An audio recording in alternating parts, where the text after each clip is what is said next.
Hi mga Lods, today is cooking time. Namili na nga pala ako ng aking mga gagamitin para sa sinigang na hipon at bangus. Tara i-prepare na natin ang ating mga gagamitin. Dito nga pala sa ibang bansa mga Lods, dito lalo sa Singapore, walang talbos ng kamote dito. Dahon-dahon siya kapag binili mo. Masasanay ka rin kasi lumalambot din naman. Sabi nga nila wala raw matigas na tinapay sa mainit na kape. So ito, walang matigas na dahon sa mainit na tubig. So magpapakulo na nga tayo dyan ng tubig at tinalagay na nga natin ang ating luya, kamatis at sibuyas.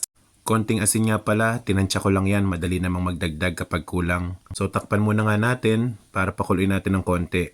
So hinulog ko na nga rin pala dyan yung pampaasim natin. Hindi ko na sinabi ang tatak, alam nyo na yan. So ayan nga, pakukuluin natin yan, takpan muna natin hanggang sa kumulo. At ayan na nga, sumisilip-silip na, mukhang gusto niya ng kumulo. So takpan ulit natin.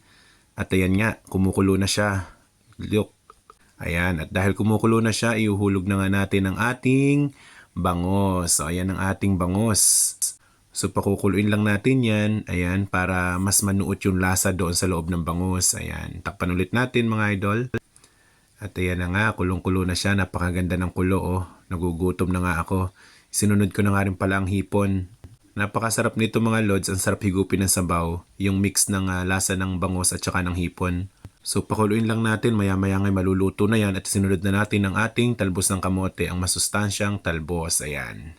Panigurado ko marami na namang makakain ito si Poging Kalbo. Medyo masama nga pala pakiramdam ko, medyo may sipon, kaya gusto ko ng maasim. So takpan ulit natin hanggang sa maluto na yan. At ito na nga mga Lods, ang ating final touch. Tara tikman natin kung tama na ang asim. Ang sarap, thank you for watching.